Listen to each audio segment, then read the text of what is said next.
वाडा नगरपंचायत निवडणुकीमध्ये मतदारांनी भल्या भल्यांचा माज मोडला, मस्ती उतरवली, अहंकार गाडला. म्हणजे मांजर डोळे मिटून दूध पिते त्यावेळेस तिला वाटतं मला लोक बघत नाहीत, पण ज्यावेळेस बघितलं जातं त्यावेळेस तिच्या पाटणामध्ये धपाटा घातला जातो. तसाच धपाटा मतदारांनी भ्रष्ट व्यक्तींच्या अगदीच पाटणावर घातलेला आहे.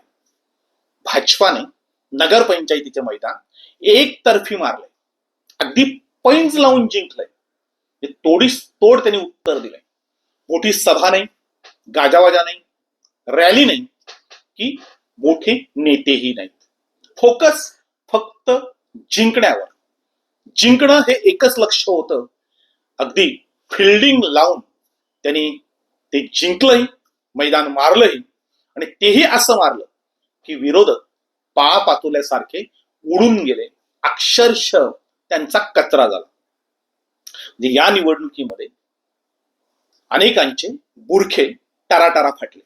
त्यामध्येच राष्ट्रवादी काँग्रेसला म्हणजे अर्थात अजित पवार गटाला मोठा झटका मिळाला.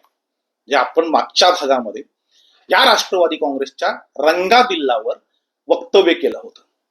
तिथे वॉर्ड क्रमांक 9 मध्ये अश्विनी भोईर यांची विक्री कशा प्रकारे केली, त्यांच्याकडून कशा प्रकारे पैसे घेतले आणि पक्षाने दिलेलेही पैसे घेतले आणि इतर उमेदवारांकडूनही पैसे घेतले आणि त्यांचा पराभव घडवून आणला. म्हणजे असं कुठल्याही पक्षामध्ये घडत नाही. पण जिथे स्वतःची इज्जत विकून म्हणजे घरची इज्जत विकून पैसा कमावणं हा एकमेव ध्यास असतो आणि ते जेव्हा नेतृत्व करत असतात तेव्हा हीच परिस्थिती राजकीय पक्षाच्या उमेदवारांची होते. ज्यांनी ज्यांनी विश्वास टाकला त्यांचा विश्वासघात या राष्ट्रवादी काँग्रेसच्या रंगाबिल्लांनी केला. वॉर्ड क्रमांक 10 मध्ये निखिल पाटील हे खर तर उमेदवार जिजाऊचे होते, पण त्यांच्या लक्षात आलं की जिजाऊला शिवसेना एकही जागा देणार नाही आणि शिवसेनेतून तिकीट मिळणार नाही असं लक्षात घेऊन त्यांनी आधीच राष्ट्रवादी काँग्रेसचं तिकीट घेतलं. त्यांनी राष्ट्रवादी काँग्रेसच्या रंगाबिल्लांवर विश्वास टाकला आणि निवडणूक लढवण्याचा प्रयत्न केला. खरं तर ते शिवसेनेचे उमेदवार असते, शिवसेनेने त्यांना तिकीट दिलं असतं तर आज तिथला निकाल वेगळा लागला असता. तिथे शिवसेनेचा नगरसेवक हा कदाचित निवडून आला असता.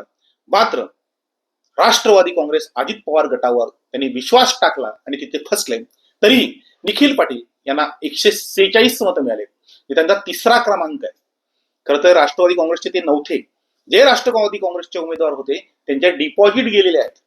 जे प्रमिला तरसेंना 9 मतं आहेत, नंदकिशोर रोठे 44 मतं आहेत, आदेश डेंगाणे 52 मतं आहेत. अगदीच ज्या बाहेरून उमेदवार आल्या होत्या रिद्धी भोईर त्यांना 135 मतं आहेत. अश्विनी भोईर या राष्ट्रवादी काँग्रेसवरून उभ्या होत्या, त्यांना 15 मतं आहेत. म्हणजे नोटापेक्षा फक्त 3 मतं त्यांना जास्त आहेत.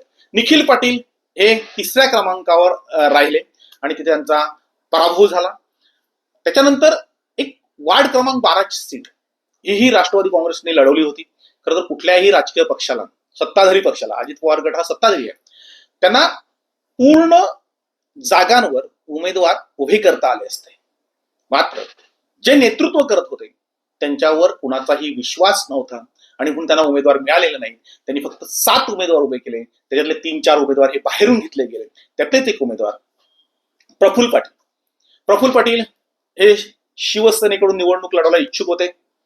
अगदी मुलाखती झाल्या होत्या, चांगल्या प्रकारे त्यांचं प्रेझेंटेशन होतं. म्हणजे प्रफुल्ल पाटील यांना वॉर्ड क्रमांक 12 मधून जर शिवसेनेने तिकीट दिलं असतं तर आज जो दारुण पराभव झालेला आहे की त्यांना उमेदवारही मिळालेला नाही, ही परिस्थिती पालटता आली असते.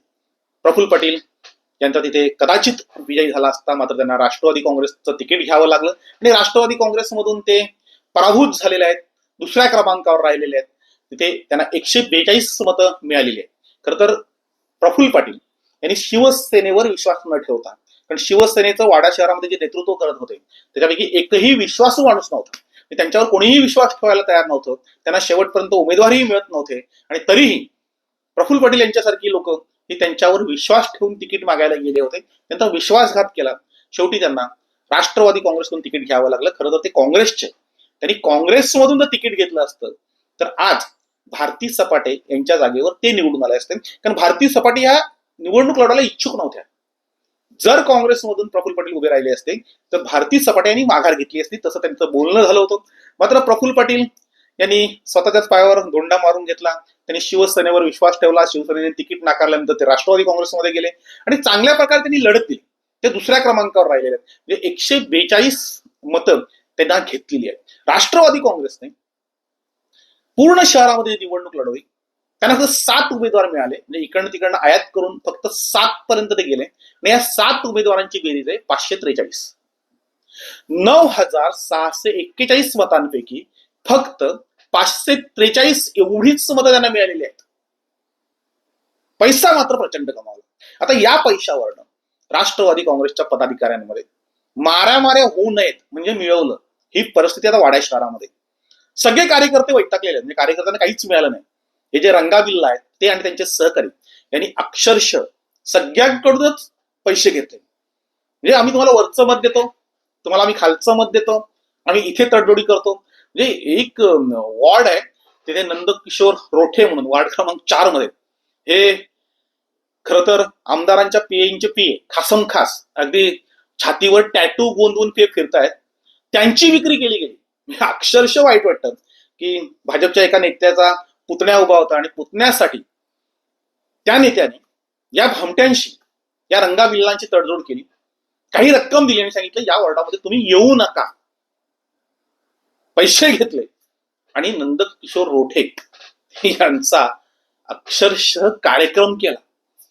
म्हणजे यांच्यावर ज्याने ज्याने विश्वास ठेवलाय त्यांचा आतापर्यंत कार्यक्रम झालाय, कारण यांचा उद्देश पैसा कमावणं हेच. म्हणजे घरची इज्जत विकून फक्त पैसा येणं हा उद्देशच यांचा आहे. आणि त्याच्यामुळे राष्ट्रवादी काँग्रेसची अत्यंत वाईट परिस्थिती वाडा शहरामध्ये झालेली आहे. वरिष्ठ नेत्यांनी याची दखल घेतली पाहिजे, वेळीच त्यांच्यावर कारवाई केली पाहिजे. नाहीतर घोडा मैदान जवळ आहे, जिल्हा परिषदेचं मैदान जे आहे निवडणुकीचं ते जवळ आलेलं आहे. जर हीच परिस्थिती राहिली, यांच्याच हातामध्ये कारभार राहिला, तर मात्र अत्यंत वाईट परिस्थिती ही राष्ट्रवादी काँग्रेस अजित पवार गटाची होईल. शहापूरमध्ये ज्यावेळेस निवडणूक सुरू होती, याच चॅनलवर आम्ही सांगितलं होतं की दौलत दरोडा यांची एकही जागा किंवा त्यांच्या पक्षाचा एकही नगरसेवक शहापूरमध्ये निवडून येणार नाही आणि एकही नगरसेवक निवडून आला नाही. वाड्यामध्ये तीच परिस्थिती आहे. इथे आम्ही सांगितलं होतं की राष्ट्रवादी काँग्रेस अजित पवार गटाचे जे पदाधिकारी आहेत प्रमुख, ते पैसा कमावतील, इज्जत कमावणार नाही. आणि त्यांना इज्जतीशी काही घेणं देणंही नाही. त्यांना इज्जत जर पडलेलं त्यांना फक्त पैसाच पाहिजे असतो. ते पैसा कमावतील पण एकही उमेदवार निवडून येणार नाही. आज एकही उमेदवार निवडून आलेला नाही. मात्र जे उमेदवार उभे राहिले होते, आज ते उमेदवार अक्षरशः तोंड घशी पडलेले आहेत. पक्षाची आबरू घालवलेली आहे, इज्जत गेलेली आहे, कार्यकर्ते अस्वस्थ आहेत आणि तरीही लाज लज्जा सोडून हे लोक पैसा कमावला या भ्रमामध्ये, आनंदामध्ये आहेत.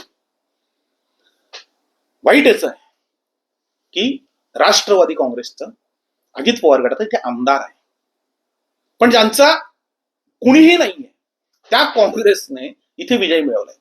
म्हणजे नगरपंचायतीमध्ये अजित पवार गटाची एंट्री नाहीये, मात्र काँग्रेसची एंट्री झालेली आहे, उबाठाची एंट्री झालेली आहे, अगदीच राष्ट्रवादी काँग्रेसच्या शरद पवार गटाचीही एंट्री झालेली आहे. इथे मात्र हे रंगाबिल्ला शून्यावर आउट झालेले आहे. उबाठाने खातं खोललंय. भूपेश जगताप हे चक्क 149 मतांनी निवडून आलेले आहेत. म्हणजे भूपेश जगताप यांनी राष्ट्रवादी सोडून उबाठामध्ये प्रवेश केला. म्हणजे त्या वॉर्डामध्ये जी रणनीती झाली ती अभ्यासण्यासारखी आहे, वाखाणण्याजोगी आहे. कारण वेळेवर त्यांनी उबाठामध्ये प्रवेश केलेला आहे. खरं तर राष्ट्रवादी काँग्रेस, शरद पवार गट, उबाठा वगैरे यांची युती आहे, महाविकास आघाडी, आणि तरीही त्यांनी उबाटामध्ये प्रवेश केला कारण ते शिवसेनेची मतं होती. राजकारणामध्ये बेरजेचं राजकारण करायचं असतं. भूपेश जगताप यांनी ते राजकारण केलं आणि तिथे योग्य खेळी खेळून स्वतःची सीट त्यांनी काढून घेतलेली. म्हणजे आता उबाठा फक्त एका जागेवर निवडून आला. म्हणजे 12 जागा लढवल्या होत्या, त्यात 11 जागांवर त्यांचा पराभव झालेला आहे. इथे राजकारण कसं खेळावं हे हर्षद गंदेने दाखवून दिलं. म्हणजे इथे हर्षद गंदे निवडणुकीला उभे होते, भूपेश जगतापच्या त्या विरोधात होते, मात्र त्यांनी त्यांची जागा सोडली आणि त्यांनी पत्नीच्या जागेसाठी म्हणजे रीमा गांधी ज्या आता नगराध्यक्ष बनल्यात त्यांच्यासाठी एक मोठी तडजोड केली. मला मतं देऊ नका, मात्र वरच्या मतासाठी तुम्ही तडजोड करा, अशा पद्धतीने त्यांनी खेळी खेळली आणि तिथे जे उमेदवार उभे होते त्यांच्याशी संगनमत बांधलं आणि वरचं मत हे स्वतःसाठी घेतलं. मी तिथे तुम्ही बघितलं तर रीमा गंधेला 153 मत आहेत आणि हर्षद गंधे यांना अवघी 45 मत आहेत. म्हणजे नवरा बायको एकाच वॉर्डात आहेत, मग सेम सेम व्हायला पाहिजे होती, 5-6 मतं इकडे तिकडे, पण हर्षद गंधेनी त्याची सीट सोडली होती आणि पूर्ण फोकस हे नगराध्यक्ष पदासाठी त्यांनी केंद्रित केलं होतं. म्हणजे हर्षद गंधे यांची जी खेळी आहे ही इतर राजकीय पक्षांच्या पदाधिकाऱ्यांपेक्षा वरचढ कशी ठरली तीही ह्या वॉर्डात दिसतंय. म्हणजे माझी सीट पडली तर चालेल, माझी पत्नी निवडून आली पाहिजे आणि त्याच्यासाठी त्यांनी त्यांच्या विरोधात जे उभे होते उमेदवार त्यांच्याकडनं त्यांनी वरचं मत घेतलेलं आहे आणि म्हणून त्यांना 153 मतं आहेत. अगदी त्यांची रणनीती अचूक ठरली. त्याच्यामध्ये भूपेशला फायदा झाला. भूपेश जगताप हे निवडून आले, ते आता नगरसेवक बनले आहेत, ते उभाटाचे एकमेव नगरसेवक आहेत. जसं उभाटाचे एकमेव नगरसेवक निवडून आले तसेच ते आता राष्ट्रवादी शरद पवार गटाचेही एक उमेदवार सुचिता पाटील निवडून आलेले आहेत. म्हणजे अगदी सुरुवातीपासून सुचिता पाटील या निवडून सगळे सांगत होते. त्याचं कारण असं होतं की सुचिता पाटील एक चांगल्या नगरसेविका होत्या, त्यांनी चांगलं काम केलं होतं, त्यांच्या वॉर्डामध्ये त्यांचं काम होतं आणि म्हणून त्या तब्बल 226 मतांनी विजयी झालेले आहेत. त्यांच्या विरोधात असलेले उमेदवार हे आसपासही नाही आहेत. 226 मतांनी त्यांचा विजय झालेला आहे. तर त्यांच्या विरोधात वर्षा गोळे या नगरसेविका, त्याही आधीच्या नगरसेविका होत्या, त्या उभाटामधून उभ्या होत्या, त्यांचा पराभव झालेला आहे.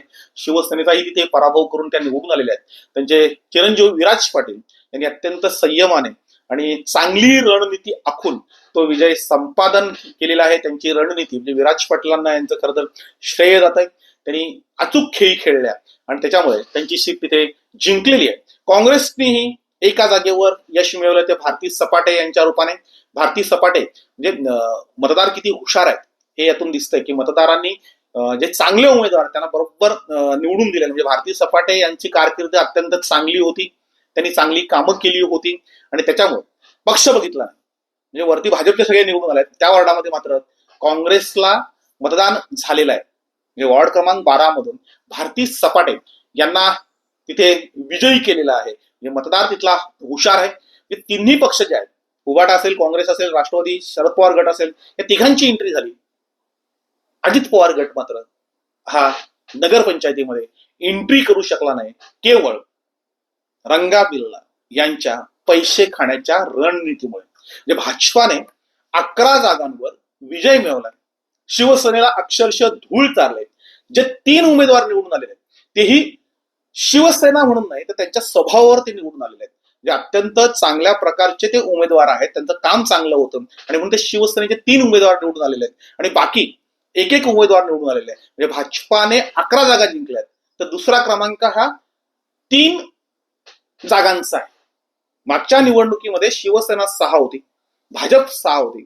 आता मात्र भाजपाने उच्चांक गाठलेला आहे, नगराध्यक्षपद घशात घातलेलंच आहे. त्याचबरोबर 11 जागा मिळवून अगदीच पूर्ण बहुमत मिळवलेलं आहे, नगरपंचायतीवर कब्जा मिळवलेला आहे.